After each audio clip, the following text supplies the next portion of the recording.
دریافت فرمایا کہ ہم نے اور ہمارے آس پڑوس کے بیشتر لوگوں نے مرغیاں پالی ہوئی ہیں۔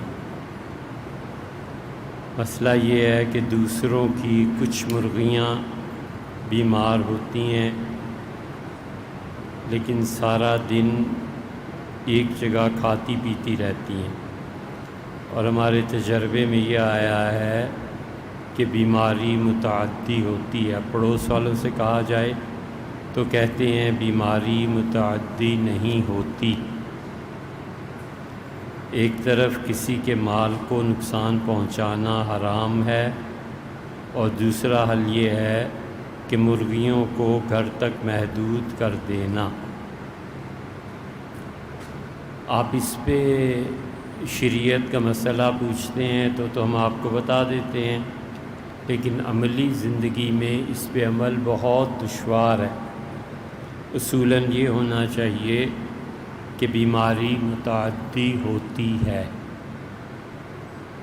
اور اس پہ بحث اس وقت ہوئی تھی جب کووڈ کا آغاز ہوا تھا، اور حضور اقدس صلی اللہ علیہ وسلم کے بعض ارشادات سے بھی معلوم ہوتا ہے، اور سیدنا عمر رضی اللہ عنہ تو خاص طور پہ وہ بیماریوں کے متعدی ہونے کے کہ بیماری ایک آدمی سے دوسرے کو لگ جاتی ہے بہت زیادہ قائل۔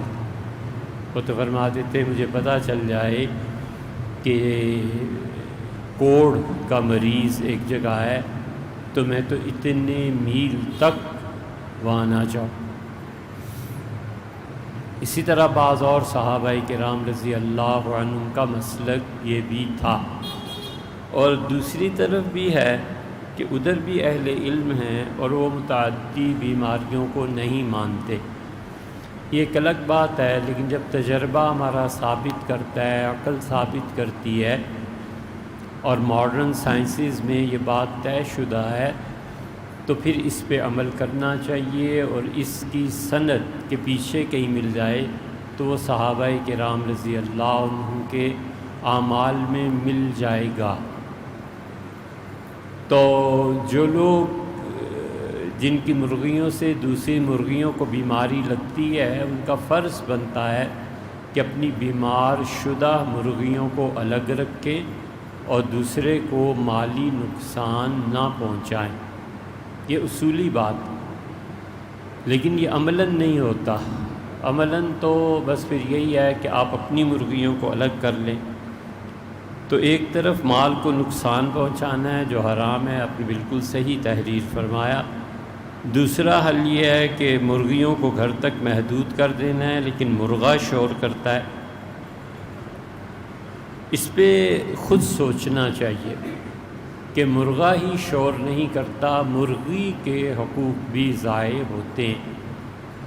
اس بات کو سمجھنا چاہیے کہ جانوروں کے حقوق بھی اللہ نے متعین کیے ہیں، اسی لیے حضور اقدس صلی اللہ علیہ وسلم نے منع فرمایا کہ ایک جانور کے سامنے دوسرے جانور کو ذبح نہیں کیا جائے، اور آپ نے فرمایا جب تم جانور کے ذبح کو کرو تو تمہیں چاہیے کہ چھری شدید تیز دھار کی ہونی چاہیے تاکہ اسے تکلیف کم پہنچے۔ اسی طرح منع کرتی ہے شریعت کہ جب کسی ذبح میں 4 رگیں کٹ جائیں تو اس کے بعد بھی اسے ذبح کیا جائے، الا یہ کہ کوئی مجبوری ہو اور موقع ایسا۔ تو 4 رگوں میں ایک رگ جو کھانے کی ہے، دوسری رگ جو سانس کی نالی ہے، پھیپھڑا، اس تک پہنچتی ہے، اور تیسری اس کے ساتھ، اور چوتھی دوسری طرف کو، تو یہ 3 بھی کٹ جائیں تو جانور حلال ہو جاتا ہے، جائز ہے ذبیحہ کا کھانا۔ اور جانور کو ذبح کرنے میں اتنی گہرائی میں نہیں جانا چاہیے کہ اس کا حرام مغز کٹ جائے۔ حرام مغز سفید رگ ہوتی ہے نا، اب ذبح کرنے میں وہ وہی بھی کاٹ دے تو یہ شریعت نے پسندیدہ قرار نہیں دیا، کیونکہ جانور کا خون نکلنے سے پہلے اس کا رابطہ دماغ جو اس کا ہے اس سے منقطع ہو جائے گا۔ تو جب دماغ سے رابطہ رہے گا تو وہ دماغ سے انسٹرکشنز لے کے خون کو جسم سے نکال دے گا، ورنہ خون اس کے جسم میں باقی رہ جائے گا اور وہ انسانی صحت کے لیے مضر ہو سکتا ہے۔ اس لیے شریعت کہتی ہے کہ اس حرام مغز کو نہ کاٹا جائے۔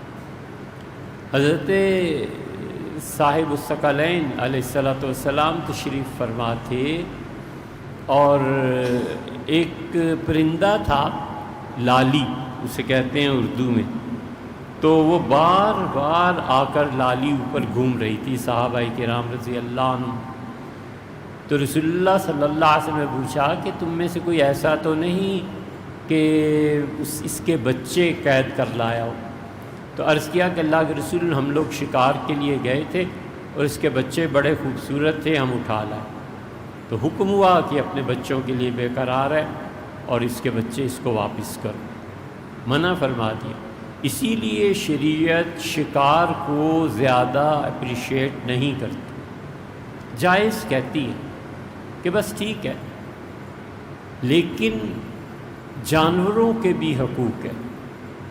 اب جو ہمارے پرانے اطباء تھے، اب جدید تحقیق کا ہمیں پتہ بھی نہیں اور اس کے کرنے کی کوئی ہمیں ضرورت بھی نہیں پیش آئی۔ پرانے اطباء جو تھے وہ کہتے تھے سب سے زیادہ جنس کی طاقت اللہ تعالیٰ نے مرغے میں رکھی ہے۔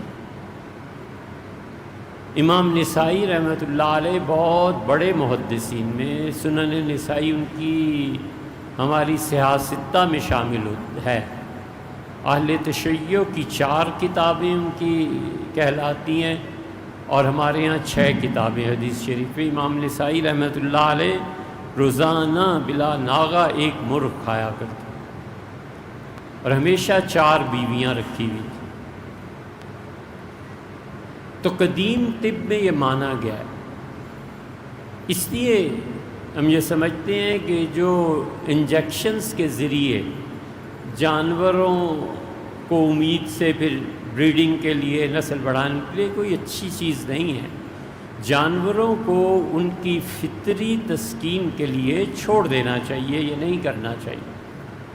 تو اس لیے مرغہ شور کرتا ہے اور آپ مرغیوں سے اسے الگ کر دیں گے تو یہ کوئی مناسب چیز نہیں ہے، یہ اس کا حق مارا جائے گا، اسے مرغیوں میں ہی رہنا چاہیے۔ اگر یہ اس طرح سے کرنا ہے تو پھر بہتر ہے نہ پالی جائیں، بازار سے لے لی جائیں۔ حل کیا ہونا چاہیے؟ اضطراری صورت میں، اضطراری صورت یا اختیاری صورت، پھر آپ اپنا ایک الگ فارم بنا لیں، اس میں رکھیں، کیونکہ لوگ اپنی اصلاح کرنے کو تیار نہیں ہوں۔